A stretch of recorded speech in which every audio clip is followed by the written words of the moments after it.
शिवरात्रि से संबंधित शिव पुराण की कई कथाएं हैं, जिनमें से एक प्रसिद्ध कथा लुभद्धक की कथा है।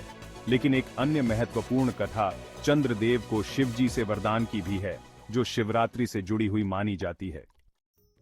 पुराणों के अनुसार चंद्रदेव ने दक्ष प्रजापति की 27 कन्याओं से विवाह किया था, जो 27 नक्षत्रों का प्रतिनिधित्व करती हैं। लेकिन चंद्रमा को केवल रोहिणी नाम की पत्नी से अधिक प्रेम था, जिससे अन्य पत्नियां दुखी हो गईं और उन्होंने अपने पिता दक्ष से शिकायत कर दी। दक्ष प्रजापति ने चंद्रदेव को कई बार समझाने का प्रयास किया, लेकिन जब चंद्र ने उनकी बात नहीं मानी तो क्रोधित होकर उन्होंने उसे क्षय रोग यानी धीरे धीरे नष्ट होने का श्राप दे दिया।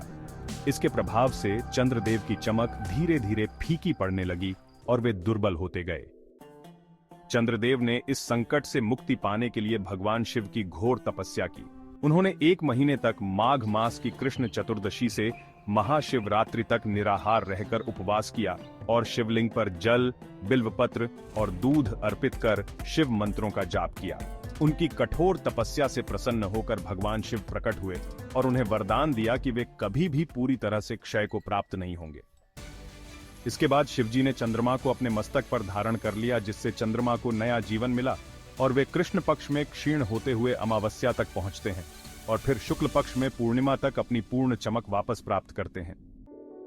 यह कथा बताती है कि शिवरात्रि पर उपवास रखने, शिवलिंग पर जल व बिल्वपत्र अर्पित करने से सभी प्रकार के दोष समाप्त हो सकते हैं।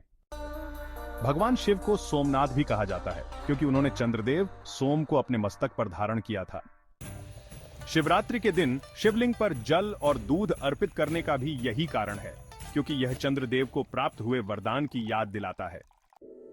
यह कथा हमें यह सिखाती है कि सच्चे मन से की गई भक्ति और कठोर तपस्या से कोई भी कष्ट दूर हो सकते हैं। शिव जी कृपालु और भोलेनाथ हैं, जो अपने भक्तों की हर परेशानी दूर कर सकते हैं। अगर आपको इसी तरह की अन्य कथाएं चाहिए तो बताइए।